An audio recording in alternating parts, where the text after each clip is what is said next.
और टेस्ला के को फाउंडर एलन मस्क का नाम भला किसने नहीं सुना होगा। उनकी एक्स्ट्रा ऑर्डिनरी पर्सनालिटी ने करोड़ों लोगों को इंस्पायर किया है और आज भी कर रहे हैं। उनकी बायोग्राफिकल बुक है एलन, जो हमें उनकी लार्जर देन लाइफ पर्सनालिटी की झलक दिखाती है।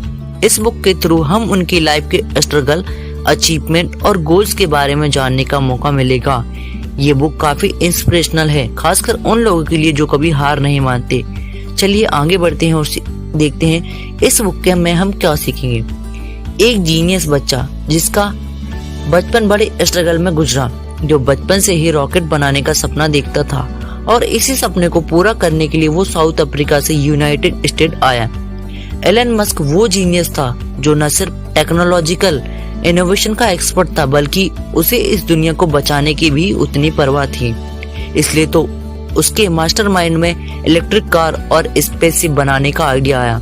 एलन मस्क की ये बुक उनके चाहने वालों के लिए एक गिफ्ट की तरह है, जिसके थ्रू उन्हें इस महान इनोवेटर की लाइफ के बारे में अनजाने पहलू को जानने का मौका मिलेगा। ये बुक किसको पढ़नी चाहिए, हमारा दूसरा प्रश्न यह है। हर वो इंसान जो एलन मस्क की मैजिकल और इंस्पायरिंग स्टोरी को जानने में इंटरेस्टेड है, स्पेशली एंटरप्रेन्योर्स, इस बुक से काफी कुछ लर्न कर सकते हैं। एलन मस्क ने कभी गिव अप नहीं किया है और हर ग्रेट एंटरप्रेन्योर में यही क्वालिटी होना अति आवश्यक है।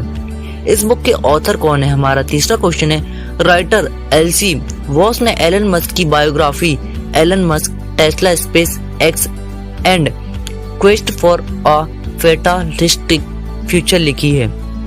एलसी वॉस एक अमेरिकन बिजनेस कॉलमनिस्ट और ऑथर हैं। उन्होंने कई सारी बुक लिखी हैं, ज्यादातर एलन मस्क पर लिखी।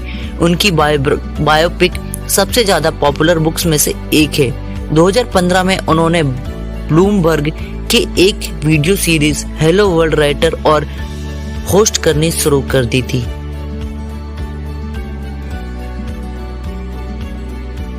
चैप्टर 1, एलन की दुनिया। साल 2000 में सिलिकॉन वैली और सैन फ्रांसिस्को डिप्रेशन में डूब गए थे, क्योंकि इंटरनेट का नशा उतरने लगा था। अब जमाना .com का था, जिसके चलते वेंचर कैपिटलिस्ट किसी भी इन्वेस्ट में पैसा लगाने से कतरा रहे थे। इस दौर में सिलिकॉन वैली के पास सिर्फ एक क्लीन एड्स का काम ही बचा था। ट्विटर और फेसबुक ने अभी अभी पैर पसारने शुरू किए थे। कुछ लोग का मानना था कि टेक्नोलॉजी इंडस्ट्री अब ठंडी पड़ चुकी है। एलन मस्क भी इसी .com मेनिया का एक हिस्सा थे। अपनी कॉलेज की पढ़ाई खत्म करने के बाद उन्होंने जिप2 बनाया और 22 मिलियन कमाए। जिप2 गूगल मैप्स की ही तरह एक सॉफ्टवेयर था। कॉम पेज ने जिप2 को 1999 में खरीदा था। मस्क ने इस कमाई को एक और स्टार्टअप x.com खोलने के लिए इन्वेस्ट किया, जो बाद में पेपाल बना।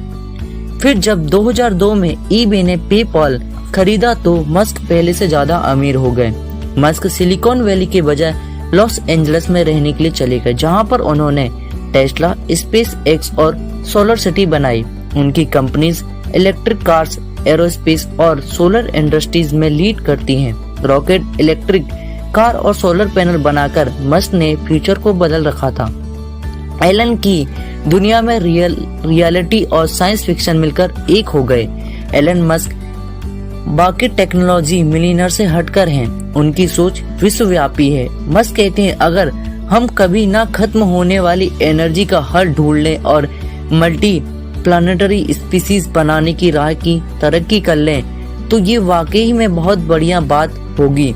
आज मस्क अपनी कंपनी में हजारों लोगों को काम देते हैं। अध्याय 2, अफ्रीका। मस्क के नाना जोशुआ हेल्डीमैन कनाडा के साथ से साउथ अफ्रीका तक खुद का जहाज उड़ाया करते थे। में माइग्रेंट होने के बाद अपने पूरे परिवार सहित हमेशा के लिए प्रेटोरिया में सेटल हो गए थे, मगर कभी कभी वे लोग नॉर्वे, स्कॉट और ऑस्ट्रेलिया जाया करते थे। में हेल्डीमैन और एरोल मस्क बचपन से ही एक दूसरे को चाहते थे। जब वे बड़े हुए तो दोनों ने शादी कर ली और उसके बाद जल्द ही एलन का जन्म हुआ। मस्क 28 जून 1971 को पैदा हुए थे। उनके पिता एरोल मस्क एक सक्सेसफुल इंजीनियर थे, वहीं मां में एक डाइटिशियन थी। एलन के अलावा उनके 2 और बच्चे थे, किम्बल और टोस्का। एलन अभी सिर्फ 5 साल के ही थे जब उनकी काबिलियत दिखने लगी थी। वे घंटों किताबों में डूबे रहते थे। The Lord of the Rings और the Hitchhiker's the Guide to Galaxy उनकी पसंदीदा किताबें थीं। उनके पास एनसाइक्लोपीडिया के 2 बड़े सेट रखे थे, जिन्हें वो तब पढ़ते थे जब पढ़ने के लिए उनके पास किताबें खत्म हो जाती थी। मस्क परिवार एक खुशहाल परिवार था। पेट्रोलिया में उनके पास बहुत बड़ा घर था, मगर एलन जब 8 साल की हुई तो उनके माँ बाप का तलाक हो गया था। वे और उनके भाई किम्बल अपने पिता के साथ रहने लगे थे। उनके पिता खुश मिजाज नहीं थे, इसलिए एलन को कभी भी अपना बचपन खुशहाल नहीं लगा। एलन जब 10 साल के थे जब उन्होंने पहली बार कंप्यूटर देखा। वे इसे देखकर इतने हैरान हुए कि उन्होंने अपने पिता से अपने लिए एक कंप्यूटर खरीदने की जिद की, और जब उनके पिता उनके लिए कंप्यूटर लेकर आए तो पूरे 3 दिनों में एलन ने बेसिक प्रोग्रामिंग सीख ली। एलन अपने भाई किम्बल और कजन पीटर लैंडन और रस रिवे के बेहद करीब थे। वे उनके साथ मिलकर होममेड रॉकेट और एक्सप्लोसिव बनाया करते थे। जब उन सबको एक साथ लंबी ट्रेन ट्रिप्स पे जाना और एंजॉय और ड्रैगन्स खेलना भी बहुत पसंद था। पर जब एलन स्कूल जाने लगे तो वहाँ उन्हें कुछ अलग ही अनुभव हुआ। स्कूल में उन्हें अक्सर बुली किया जाता था। एक बार उनके साथ ऐसा दर्दनाक हादसा हुआ जिससे उन्हें गहरा सदमा लगा। एलन सीढ़ियों पर बैठे कुछ खा रहे थे जब एक लड़के ने उन्हें पीछे से सर पर लात मारी और एक जोर का धक्का दिया। इस धक्के से एलन सीढ़ियों से नीचे गिर पड़े। उसके बाद उस लड़के ने उन पर मुक्कों की बरसात शुरू कर दी। उन्हें इतनी चोट आई कि तुरंत उन्हें अस्पताल ले जाना पड़ा। खून से उनका बदन सन गया था। उन्हें पूरी तरह ठीक होने में पूरा 1 हफ्ता लगा और उसके बाद ही वे स्कूल जाने लायक हुए। पूरे 4 सालों तक एलन इसी खौफ के साए में जीते रहे। स्कूल का वो बदमाश गैंग बेवजह ही एलन को हर वक्त परेशान किया करता था। आखिरकार उन्हें अपना स्कूल बदलना पड़ा। जब एलन 17 साल के हुए तो उन्होंने साउथ अफ्रीका छोड़कर जाने का मन बनाया। उन्हें लगता था कि अमेरिका में उन्हें अपने लिए बेहतर मौके मिल सकते हैं। साथ ही उन्हें सिलिकॉन वैली भी बेहद पसंद थी। जब उनके परिवार को कनाडा की सिटीजनशिप मिली तो एलन को निकल भागने का एक और मौका मिल गया था। अध्याय 3 कनाडा। कनाडा में अपनी शुरुआती दिनों में मस्क को काफी मुश्किलों का सामना करना पड़ा था। जब वे घर से कनाडा जाने के लिए निकले तो उनके पास वहाँ रहने का कोई ठिकाना नहीं था। उन्होंने वहाँ अपने कुछ रिश्तेदारों को खोजा और किसी तरह रहने का बंदोबस्त किया। अपना 18वां जन्मदिन उन्होंने कुछ पड़ोसियों और रिश्तेदारों के साथ मनाया जिन्हें वे ठीक से जानते तक नहीं थे। इस दौरान मस्क ने कुछ ऑड जॉब्स भी किए, जैसे कि सब्जियां वगैरह ले आना और लकड़ियां काटना। उनके भाई किम्बल भी बाद में उनके पास कनाडा आ गए। साल 1989 में मस्क ने क्वींस यूनिवर्सिटी ओटारियो में दाखिला लिया, जहां पर उनकी मुलाकात अपनी पहली पत्नी जस्टिन विंस से हुई। पहली डेट के लिए जस्टिन ने उन्हें बहुत तरसाया था, मगर मस्क भी कम जिद्दी नहीं थे। जस्टिन ने बाद में कहा कि वो किसी को भी अपना दीवाना बना सकते हैं। कॉलेज की पढ़ाई ने मस्क की जिंदगी में बहुत बड़ा बदलाव लाया। वे अभी भी स्पेस और एनर्जी की बातें किया करते थे, जिसका उनके क्लासमेट मजाक उड़ाया करते थे। मस्क उन लोगों से मिले जिनसे उनके विचार मिलते थे। अपनी खाली वक्त में वे कंप्यूटर ठीक किया करते थे, जिससे उनकी कुछ एक्स्ट्रा कमाई हो जाती थी। वे अपने क्लासमेट्स को स्पेयर पार्ट भी बेचा करते थे। 2 साल बाद मस्क को स्कॉलरशिप मिली। उन्होंने यूनिवर्सिटी ऑफ पेंसिल्वेनिया से अपनी पढ़ाई जारी रखी। वहां उन्होंने इकोनॉमिक्स और फिजिक्स दोनों की पढ़ाई की। पेंसिल्वेनिया यूनिवर्सिटी में मस्क लंच के दौरान अपने दोस्तों से फिजिक्स पर डिस्कशन किया करते थे। उन्होंने और उनके खास दोस्त ने मिलकर एक घर किराए पर लिया। इस घर में वे वाइल्ड पार्टी रखते और जो लोग पार्टी में आते उनसे $5 पर हेड के हिसाब से पैसे वसूलते। मस्क अपनी क्लास के लिए कई दिलचस्प बिजनेस आइडिया भी सोचा करते थे। उनका ऐसा ही एक आइडिया था, the importance of being solar, यानी सोलर पावर का महत्व। उन्होंने दावा किया कि आने वाले समय में सोलर पावर एनर्जी के फील्ड में तेजी आएगी और बड़े बड़े सोलर प्लांट सिस्टम लगाए जाएंगे। उन्होंने सोलर सेल्स और ऐसे कंपाउंड के बारे में बताया जो पावर को ही ज्यादा से ज्यादा बढ़ा सकते हैं। उन्होंने अल्ट्रा कैपेसिटर के बारे में भी एक पेपर लिखा था, जिसमें बताया गया था कि एक प्रकार की बैटरी होते हैं सेल्स जो बड़ी तादाद में एनर्जी स्टोर कर सकते हैं। उन्होंने रिचार्ज करके भी दिखाया और बताया कि इन्हें रिचार्ज किया जा सकता है और बाकी कैपेसिटर्स के मुकाबले 100 गुना ज्यादा पावर दे सकते हैं। मस्क ने तभी इलेक्ट्रिक कार और रॉकेट्स के बारे में भी सोच लिया था। उनके प्रोफेसर्स ने उनके इस लाजवाब एनालिसिस की तारीफ की थी। मस्क हर तरह की मुश्किल से मुश्किल फिजिक्स कॉन्सेप्ट का हल ढूंढ लेते थे। उन्हें ये भी मालूम होता था कि इससे अच्छा प्रॉफिट कैसे कमाया जा सकता है। कॉलेज खत्म होने के बाद उनके दिमाग में पहले वीडियो गेम्स बनाने का ख्याल आया। मस्क अपने लिए एक ऐसा करियर चाहते थे जिससे वे पूरी दुनिया में बड़ा बदलाव ला सके। वे अक्सर स्पेस, रिन्यूएबल एनर्जी और इंटरनेट के सपने देखा करते थे। उन्हें यकीन था आने वाला कल इन्हीं का होगा। भविष्य में एक बड़ा बदलाव आने वाला था और इसी में उन्हें प्रॉफिट दिखा रहा था। सिलिकॉन वैली फोटो शेयर करने में बिजी था और मस्क दुनिया को विनाश से बचाने की तैयारी कर रहे थे। अध्याय 4, एलन का पहला स्टार्टअप। साल 1994 में किम्बल और एलन ने कई रोड ट्रिप साथ में किए थे। उन दोनों के दिमाग में इंटरनेट के बिजनेस का आइडिया आया था। फिर आखिरकार मस्क सिलिकॉन वैली में बतौर इंटर्न काम करने लगे और जब उन्होंने स्कूल खत्म किया तो किम्बल के साथ मिलकर उन्होंने अपनी कंपनी स्टार्ट की। जिप2 येलो पेजेस का ऑनलाइन वर्जन है। इसमें सभी बिजनेस के मैप और उनकी जानकारी दी हुई थी। एलन इसके लिए वेबसाइट कोडिंग किया करते थे और किम्बल उन साइट को बेचने का Kimbal door to door sale किया करते थे। मगर ज्यादातर बिजनेसेस को पता नहीं था कि जिप2 आखिर क्या है। कंपनी के लिए इन्वेस्टर ढूंढने में बहुत मशक्कत करनी पड़ी थी। आखिरकार एक इन्वेस्टर ने उनकी कंपनी में रुचि ली और $3 मिलियन का इन्वेस्ट किया। जिप2 ने न्यूज़पेपर क्लासिफाइड एड देने शुरू किए। हालांकि कंपनी चल पड़ी और तरक्की करने लगी, मगर एलन को मैनेजमेंट से निकाल दिया था। वे अब चीफ टेक्नोलॉजी ऑफिसर थे। जिप2 का अब एक बड़ा सा ऑफिस था और कंपनी ने कोड्स की क्वालिटी बेहतर बनाने के लिए कई प्रोग्रामर्स भी रख लिए थे। साल 1998 में 300 मिलियन की डील के साथ जिप2 सिटी सर्च के साथ मर्ज हो गई थी, जो कि पहले उनकी कंपटीटर थी। मस्क ब्रदर्स का .com का आइडिया एक हकीकत में तब बदला जब 1999 में कॉम्पैक्ट ने जिप2 को खरीदा। मगर सब कुछ आसान नहीं था। एलन मस्क CEO बनना चाहते थे। आगे समझते हैं PayPal mafia boss.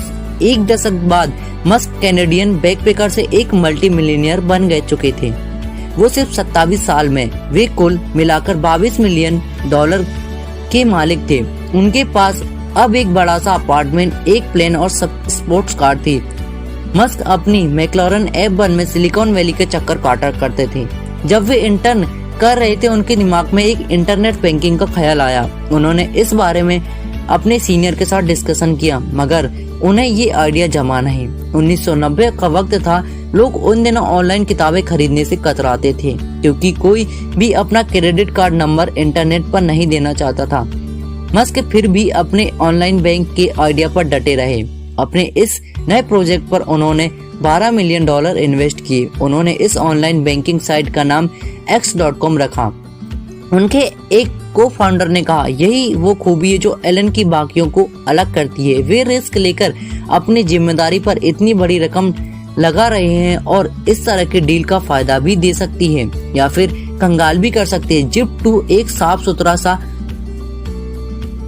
Practical idea था, मगर X.com ने तो पूरी बैंकिंग इंडस्ट्री को बदल रखा था।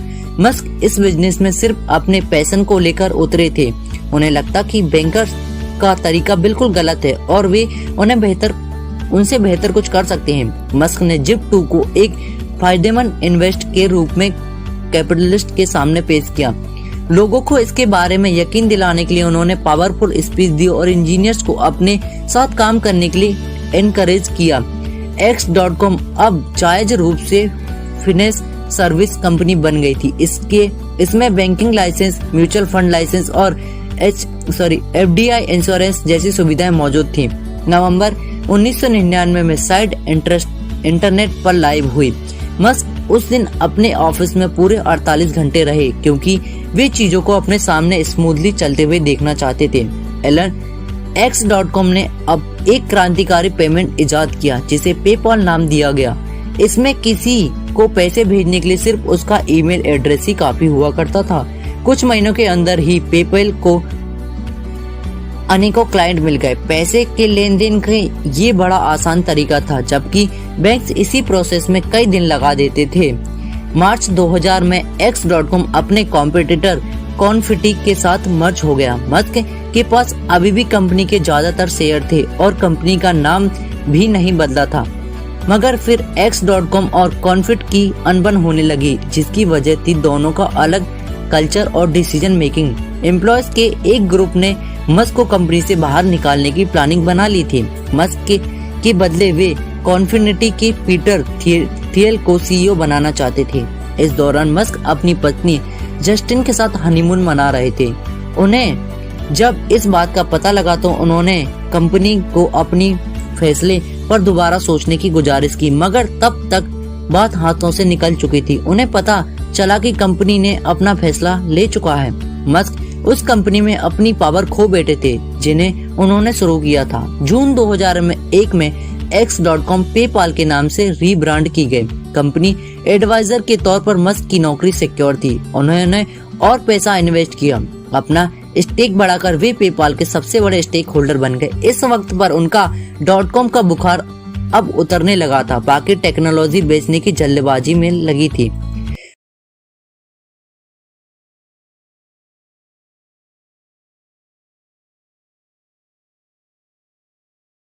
मस्क ने बोर्ड को ऑफर्स ठुकराने के लिए मना लिया था। पेपाल का एनुअल रेवेन्यू बढ़कर 240 मिलियन हो चुका था।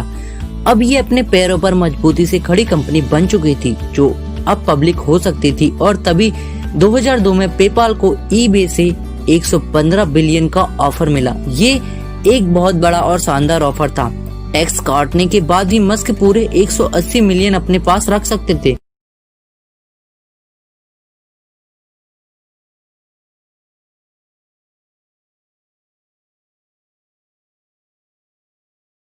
PayPal.com बबल से बच निकला था। ये सब मस्क की बिजनेस और टेक्नोलॉजी ट्रेंड में उनकी कुशलता का नतीजा था। 9/11 के हमले के बावजूद कंपनी ने एक सक्सेसफुल IPO बनाया। भले ही टेक्नोलॉजी इंडस्ट्री डाउन हो गई थी, मगर पेपाल एक विनर बनकर उभरा। स्पेस में चूहा। जून 2001 में एलन मस्क जब अपने 30वें साल में थे, वे और उनकी पत्नी सिलिकॉन वैली छोड़कर लॉस एंजलिस शिफ्ट हो गए। उनका बनाया पेपाल एक सफल प्रोजेक्ट रहा था। अब वे अपने सपने स्पेस ट्रेवल और रॉकेट शिप पर ध्यान दे सकते थे और इसके लिए लॉस एंजलिस से बढ़कर कोई और बढ़िया जगह नहीं थी, क्योंकि वहाँ का मौसम एरोनॉटिक्स के लिहाज से अच्छा था। मस्क ने अपने जैसे ही कुछ लोग ढूंढ लिए। उन्होंने मार्स सोसाइटी नाम का एक ग्रुप भी ज्वाइन कर लिया था जो मार्स पर जीवन की संभावना तलाश रहा था।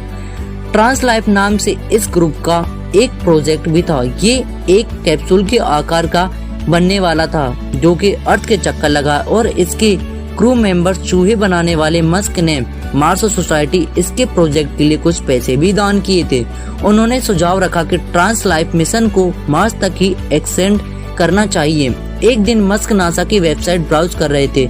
उन्हें गहरी निराशा हुई क्योंकि मार्स एक्सप्लोरेशन का कहीं पर भी कोई एग्जैक्ट शेड्यूल का पुख्ता प्लान नहीं दिया गया था। मस्क ने एरोस्पेस पर कई किताबें पढ़ी। उन्होंने रॉकेट शिप के प्लान करने के लिए टैलेंटेड इंजीनियर्स को अपने साथ काम पर रखा। उन्होंने कम बजट वाले रॉकेट्स पर परफॉर्मेंस स्टडी किया। उस वक्त के रॉकेट सिर्फ रशियन बनाया करते थे। बोइंग और लार्क हिल बहुत ज्यादा महंगे थे और बड़े से बड़े सैटेलाइट उठा सकते थे। मस्क इनसे कुछ सस्ते रॉकेट्स बनाना चाहते थे जो रिसर्च और कमर्शियल इस्तेमाल के लायक हो। जब ईबे ने पेपाल खरीदा था तो मस्क ने इस डील से $100 मिलियन की कमाई की थी। उन्होंने ये पैसा मार्स के रॉकेट मिशन बनाने में लगा दिया। जून 2002 में स्पेस एक्सप्लोरेशन टेक्नोलॉजी बनाई गई। इसमें मस्क के साथ मार्स सोसाइटी के मेंबर्स और लॉस एंजल्स के कुछ लोग भी साथ में जुड़े थे जो स्पेस एंथुसियास्टिक थे। स्पेस एक्स को लेकर मस्क बहुत एक्साइटेड थे। हालांकि इस दौरान उनके परिवार में एक दुखद घटना घट गई। उनकी पत्नी जस्टिन ने एक बेटे को जन्म दिया था जिसका नाम नेवेल्डा अलेक्जेंडर मस्क रखा गया था, लेकिन 10 दिन के अंदर ही वो बच्चा चल बसा। हुआ यूं कि एक रात एलन और जस्टिन ने बच्चे को बिस्तर पर सुलाया। नेविटा गहरी नींद में पीठ के बल सो गया था। जब कुछ देर बाद उसके पेरेंट्स उसे देखने आए तो उन्होंने पाया कि इसकी सांसें नहीं चल रही थी। डॉक्टर ने इसे सडन इफेक्ट डेथ सिंड्रोम कहते हैं। जब तक पैरामेडिकल बुलाए गए, दिमागी रूप से बच्चे की मौत हो चुकी थी। उसके दिमाग में ऑक्सीजन की सप्लाई नहीं पहुंच पाई थी। उसे 3 दिन तक लाइफ सपोर्ट रखा गया। बच्चा जब मरा तो जस्टिन ने उसे अपनी बाहों में पकड़ रखा था। वो बुरी तरह रो रही थी। एलन मस्क ने कहा कि वो इस बारे में कुछ नहीं कहना चाहते। जस्टिन को लगता था कि एलन मस्क का डिफेंसिव मैकेनिज्म का तरीका है, जिसे उन्होंने बचपन से ही सीख लिया था। उसने कहा था कि एलन सदमे में नहीं रह सकते, उनकी फितरत ही आगे बढ़ने की है और मुझे लगता है कि ये ही उनकी सर्वाइवल करने का तरीका है। मस्क ने अपना सारा ध्यान स्पेस एक्स के रॉकेट लॉन्च में लगा दिया।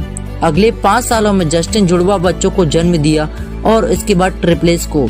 मस्क ने कहा, मैं इस बात पर यकीन नहीं रखता कि मुझे बेहद दुखद घटनाओं के बारे में बात करनी चाहिए, क्योंकि ये किसी भी तरह हमारे भविष्य को नहीं सुधारती। अगर आपको और बच्चों को जिम्मेदारियां हैं तो बीते बातों पर दुखी होने से आपको और आपके परिवार को इससे कोई भी भला नहीं होने वाला।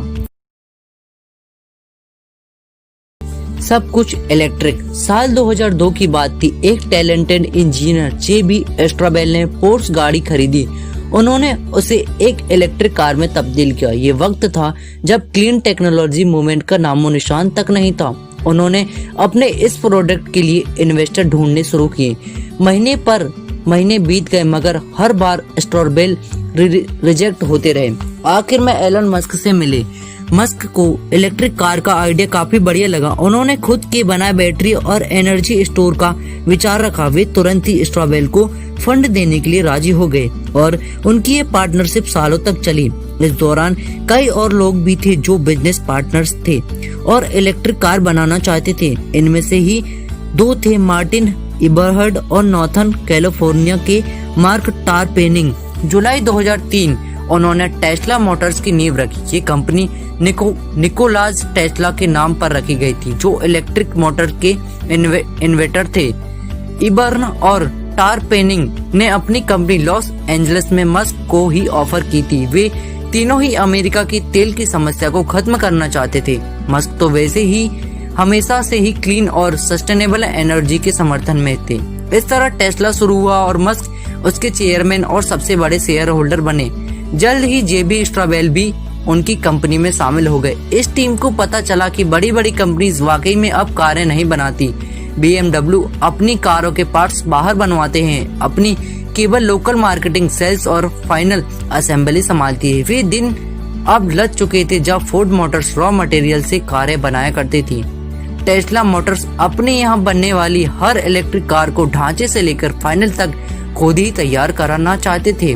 मस्क और उनके इंजीनियर्स की टीम ने प्रोटोटाइप के तौर पर रोटेस्ट बनाई। हालांकि इस प्रोसेस में वक्त, एफर्ट और पैसा बहुत लगता था। जब टेस्ला ने अपना अगला प्रोडक्ट तैयार किया, उस वक्त मस्क दिवालिया होने की कगार पर आ चुके थे। Pain suffering and survival. Elon Musk PayPal बनाकर पहले ही बहुत मशहूर हो चुके थे। प्रेस उनके बारे में छापना पसंद करती थी। लोग इस अजीब से नाम वाले मल्टी मिलियनियर के बारे में और जानना चाहते थे। सब इस बारे में जानते थे कि मस्क ने इलेक्ट्रिक कार और स्पेसशिप पर बहुत सारा पैसा लगाया हुआ है। मशहूर सेलिब्रिटी और अमीर बिजनेसमैन के साथ मस्क का उठना बैठना था। कुल मिलाकर वे किसी शोमैन से कम नहीं थे, मगर असलियत में वे परेशानी से गुजर रहे थे। उनकी परेशानी सबबत थी टेस्ला और स्पेस एक्स की फाइनेंशियल हालत। इलेक्ट्रिक कार प्रोटोटाइप और रॉकेट लॉन्च अटेम्प्ट पर उनका बेहिसाब पैसा खर्च हो रहा था। प्रेस भी उनके फेल्ड प्रोडक्ट के लिए उनकी जमकर खिंचाई कर रहा था। और इस सबसे बढ़कर परेशानी थी उनकी निजी जिंदगी की मुश्किलें। पत्नी जस्टिन के साथ उनका रिश्ता लगभग टूटने की कगार पर था। टेस्ला को अपने प्रोटोटाइप रोडस्टर को रिक्रिएट करने की जरूरत थी। स्पेस एक्स भी फॉल्कन 1 के लॉन्च की तैयारी में था। दोनों प्रोडक्ट में मस्क को समय और पैसा दोनों लगाना पड़ रहा था। वे ज्यादातर अब अपने काम में ही बिजी रहते थे और हफ्ते के 7 दिन ऑफिस में रहते थे। घर से उनका नाता लगभग टूट ही गया था। जस्टिन को लगने लगा था कि मस्क की सिर्फ ट्रॉफी वाइफ बनकर रह गई है ना कि लाइफ पार्टनर। जून 2008 में मस्क ने जस्टिन से तलाक लेने के लिए केस फाइल कर दिया। जस्टिन ने अपना दुख खुलेआम अपने ब्लॉग में व्यक्त किया। वे अपने ब्लॉग में मस्क और तलाक की प्रोसीडिंग के बारे में लिखा करते थे। बिल बी, जो मस्क के दोस्त और एक इन्वेस्टर थे, मस्क की दिमागी हालत को लेकर फिक्रमंद थे। उन्होंने मस्क को अपने साथ लंदन में छुट्टियां मनाने के लिए इनवाइट किया। लंदन के इस ट्रिप में मस्क की मुलाकात तालुल्लाह रिले से हुई, जो बाद में उनकी दूसरी पत्नी थी। 22 साल की इंग्लिश एक्ट्रेस से उनकी ये मुलाकात एक सेटअप थी। मस्क को डिप्रेशन से बचाने के लिए लंदन की इस पूरी ट्रिप में रिले उनके साथ रही। वे खूब बातें करते और डिनर पर साथ जाया करते थे। जब मस्क लॉस एंजलिस वापस आए तो उसके कुछ ही हफ्तों बाद रिले भी उनके पास आ गई। मस्क ने रिले को बताया कि उनके पहले से ही 5 बच्चे हैं और ये भी कि उनका जल्द ही तलाक होने वाला है। बावजूद इसके मस्क ने रिले को जब प्रपोज किया तो रिले ने हाँ बोल दिया। ये वाकई ही एक तूफानी रोमांस जैसा था। मस्क को अपनी कंपनियां चलाने में जितनी भी दिक्कत आ रही थी, रिले उन सब परेशानियों की गवाह थी। वो कहती थी वो खुद किसी मौत की तरह दिखता है। मैं यही सोचती हूँ कि ये इंसान कहीं किसी दिन हार्ट अटैक से ना मर जाए। स्पेस एक्स के कई नाकामयाब रॉकेट लॉन्च पर अब तक मिलियंस गवाए। वहीं टेस्ला ने भी प्रोटोटाइप पर बहुत खर्च किया था। दोनों ही कंपनियां कंगाल होने वाली थी। मस्क को अपनी कीमती MC लॉरेन F1 बेचनी पड़ी, जिस पर उन्हें बहुत नाज था। साल 2008 के आखिर में उन्होंने अपने इन्वेस्टर दोस्त से स्पेस एक्स और टेस्ला को फंड करने की गुजारिश की।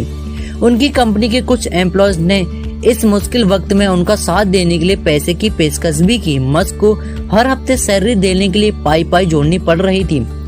इस दौरान नासा कोई कॉन्ट्रैक्टर ढूंढ रहा था जो उसे इंटरनेशनल स्पेस स्टेशन की रीसप्लाई कर सके।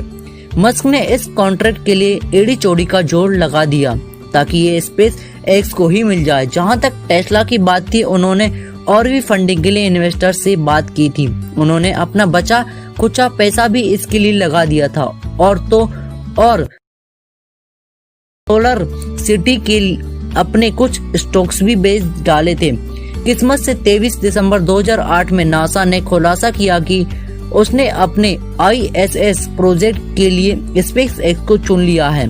एजेंसी कुल 12 फ्लाइट्स के लिए उन्हें 116 बिलियंस दे रही थी। उस वक्त मस्क किम्बल्स के साथ कोलोराडो में छुट्टियां बिता गए हुए थे। जैसे ही ट्रांजैक्शन का प्रोसेस शुरू हुआ, मस्क खुशी से रो पड़े।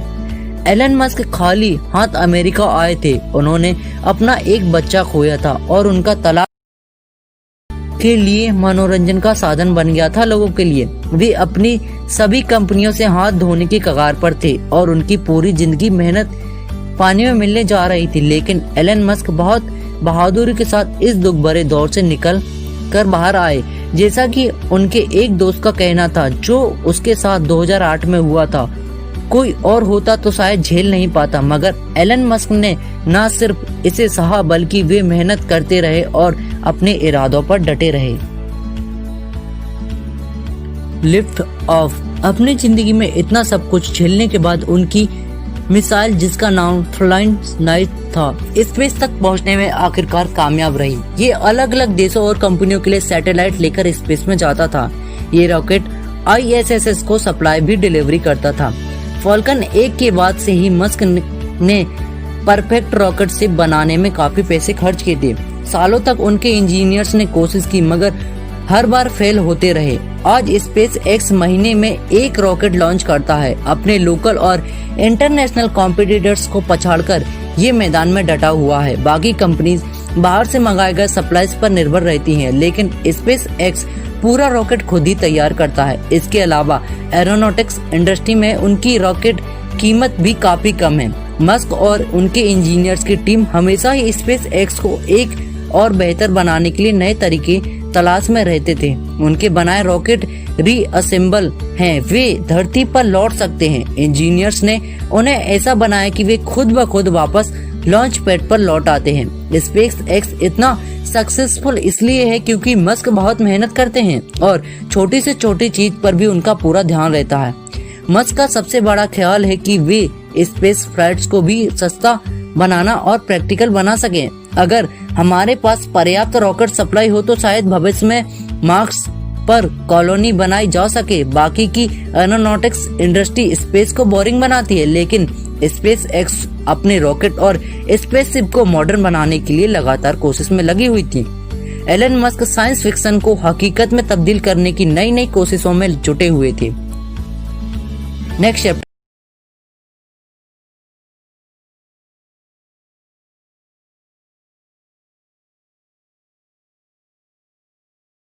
कार का तबादला। टेस्ला मोटर्स ने 2012 से एस सीडेन का मॉडल बाजार में उतार दिया था। ये लग्जरी कार पूरी तरह से इलेक्ट्रिसिटी पर चलती है और सिंगल बैटरी चार्ज पर 300 मील की दूरी तय कर सकती है। इसकी रफ्तार 4.2 सेकंड में 60 माइल्स पर हॉर्स है। इसमें 2 ट्रंक हैं जिसकी सीट कैपेसिटी 7 लोगों की है। ऑयल कारों में इस्तेमाल होने वाले इंजन और मशीनरी के बगैर मॉडल एस लगभग बिना किसी शोर के चलती है। इसमें सिर्फ एक ही बैटरी पैक है। इसके पिछले हिस्से में एक इलेक्ट्रिक मोटर लगी है। मॉडल एस बाकी लग्जरी सीडन गाड़ियों से हर मामले में अलग है। इस कार के अंदर एक 17 इंच की टच स्क्रीन है, जहां से ड्राइवर कार के सभी कंट्रोल जैसे स्टीरियो वॉल्यूम एडजस्टिंग या एयर कंडीशनर वगैरह कंट्रोल कर सकता है। इसमें नेविगेशन और म्यूजिक स्ट्रीमिंग के लिए एक इंटरनेट कनेक्शन भी मौजूद है। इसलिए तो मॉडल एस को जगह घेरने वाली भारी भरकम डैशबोर्ड की आवश्यकता नहीं पड़ती। इसे चलाने वाले को किसी चाबी या इंडक्शन बटन की आवश्यकता नहीं है। इसमें बैठते ही इसका सेंसर ड्राइवर का वजन डिटेक्ट कर लेता है और कार को खुद ही स्टार्ट कर देता है। इसके अलावा मॉडल एस को हाईवे के किनारे बने किसी भी सोलर पावर स्टेशन पर फ्री चार्ज किया जा सकता है। ड्राइवर सीधा जाकर मॉडल एस के स्टोर में इसे खरीद सकता है या ऑनलाइन भी ऑर्डर कर सकता है। किसी भी सूरत में इलेक्ट्रिक कार सीधे आपके घर या ऑफिस पर या जहां आप चाहें वहां डिलीवरी कर दी जाएगी, क्योंकि इसे ट्यून अप या ऑयल चेंज की जरूरत नहीं पड़ती। तो मॉडल एस की मेंटेनेंस भी बहुत कम है। अगर कभी रिपेयरिंग की जरूरत पड़े तो टेस्ला के इंजीनियर आकर इसे खुद लेकर जाएंगे। टेस्ला ने एक स्मार्टफोन ऐप भी बनाया जो मॉडल एस के साथ मिलता है। इससे आप अपनी गाड़ी की लोकेशन का पता लगा सकते हैं। इसमें सॉफ्टवेयर अपडेट करने जैसी कि फास्ट रिचार्ज। टेस्ला ने इलेक्ट्रिक कार को लगभग एक गैजेट ही बना दिया है, जैसा कि इसके पहले खरीदारों में से एक का कहना है। इसने ट्रांसपोर्टेशन को पूरी तरह बदल लिया। ये पहियों पर रखा एक कंप्यूटर ही तो है। एलन मस्क की यूनिफाइड थ्योरी। राइट ब्रदर्स अपने कजन एलन मस्क के साथ साउथ अफ्रीका में पले बड़े थे। .com बबल के आने से पहले उन्होंने एवरडीम नाम से एक सॉफ्टवेयर कंपनी खोली थी। ये भाई अब कोई नया वेंचर ढूंढ रहे थे। मस्क ने सलाह दी कि उन्हें सोलर एनर्जी की फील्ड में कुछ करना चाहिए। उस वक्त तक सोलर पैनल खरीदकर इंस्टॉल करना ग्राहकों के लिए काफी मुश्किल काम था और इस बात को भी कोई गारंटी नहीं थी कि घर की छतों पर लगे सोलर पैनल को पर्याप्त सूरज की रोशनी मिल सके। राइट भाइयों ने 2006 में सोलर सिटी की शुरुआत की। कंपनी के पास ऐसा सॉफ्टवेयर था कि जिससे पता चल सकता था कि सोलर एनर्जी सोर्स किसी भी जगह के लिए कंफर्टेबल है कि नहीं। सोलर पैनल के इंस्टॉल करने के लिए सोलर पैनल के पास एम्प्लॉइज की एक टीम भी थी। इसके अलावा पैनल्स को मंथली फिक्स रेट के हिसाब से किराए पर लिया जा सकता था। मस्क इस सोलर सिटी के सबसे बड़े शेयर होल्डर थे, जिनके पास कंपनी का 30% हिस्सा था। 6 साल बाद सोलर सिटी यूएस की सबसे बड़ी सोलर इंस्टॉलर बन गई थी। घरेलू इंस्टॉलेशन से शुरुआत करके ये अपनी सर्विस बड़ी बड़ी कंपनियों जैसे वॉल्टमार्ट और इंटेल आदि को देते थे। साल 2012 में सोलर सिटी एक पब्लिक कंपनी बन गई थी और 2014 में इनकी नेटवर्थ 7 बिलियन तक पहुंच चुकी थी। मस्क ने देखा कि सिर्फ घंटे भर की सोलर एनर्जी से पूरी दुनिया की एनर्जी डिमांड 1 साल तक पूरी की जा सकती है। इसका तरीका ये था कि बैटरी पैक्स को चार्ज रखा जाए, जिन्हें रात के समय और बिजली जाने पर इस्तेमाल किया जा सके। इसके साथ ही बेहतर क्वालिटी के सोलर सेल्स का इस्तेमाल करके सूरज की रोशनी को एनर्जी में बदला जा सके। साल 2014 में ये सब मुश्किल काम दिखाई दिया। 3 कंपनियों ने अलग अलग फील्ड में अपना शुरुआत बेहतर मालूमी तरीके से की। तब इन्हें कोई भी नहीं जानता था, मगर मस्क की कड़ी मेहनत और लगन का ही फल था कि तीनों ही कंपनियों अपने अपने फील्ड्स में बेहतरीन साबित हुई। साल 2025 में टेस्ला की बनाई 6 गाड़ियां मार्केट में आ जाएंगी। आने वाले समय में सोलर सिटी एक बहुत बड़ी यूटिलिटी कंपनी बन जाएगी। फ्यूचर में स्पेस एक्स वीकली फ्लाइट से हर हफ्ते कार्गो और इंसानों को स्पेस में भेज सकता है। इससे रियूजेबल रॉकेट्स मून पर चक्कर काटकर धरती पर वापस ठीक उसी लोकेशन पर लौट आया करेंगे जहां से वे लॉन्च हुए थे, और मून के बाद स्पेस एक्स की अगली मंजिल होगी मार्स। एलन मस्क की यूनिफाइड फील्ड थ्योरी ये है कि उनकी सभी कंपनियां एक दूसरे से रिलेटेड हैं। उनकी company solar city electric car जो रिचार्ज करने के लिए सोलर पैनल प्रोवाइड करती है। टेस्ला बैटरी पैक्स प्रोड्यूस करती है जिन्हें सोलर सिटी बेचती है। स्पेस एक्स और टेस्ला अपने प्रोडक्ट्स के डिजाइन और मैन्युफैक्चरिंग पर नॉलेज शेयर करती है। तीनों ही कंपनियां मस्क के भविष्य के सपने को रिप्रेजेंट करती है। वे इंसानियत के लिए ऐसी एनर्जी चाहते हैं जो कभी खत्म ना हो सके। इससे मानवता का विनाश होने से रोका जा सकता है। एलन मस्क के जीवन में कई मुश्किलें घड़ियां आई। बचपन में उन्हें स्कूल में बहुत परेशान किया गया था। उनके पिता के साथ उनका रिश्ता खटास भरा रहा। अपने पहले बच्चे की मौत का सदमा उन्हें झेलना पड़ा और उनकी पहली शादी भी टिक नहीं पाई। इस तरह उन्होंने ज्यादातर खोया ही था। उनकी कंपनी बर्बाद होते होते बची थी। प्रेस उनकी निजी जिंदगी और कंपनी की नाकामी को लेकर हमेशा उन्हें बदनाम करता रहता था, लेकिन इस सबसे बावजूद एलन मस्क ने कभी हार नहीं मानी।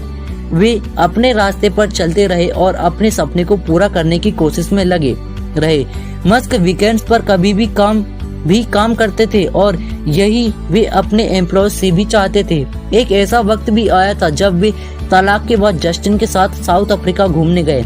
वहां उन्हें मलेरिया हो गया। उन्हें 10 दिन तक आईसीयू में रखना पड़ा था। इस बारे में मस्क ने कहा, मैं मरते मरते बचा हूँ। छुट्टियों के बारे में मेरा यही विचार है कि छुट्टियां जानलेवा हो सकती हैं।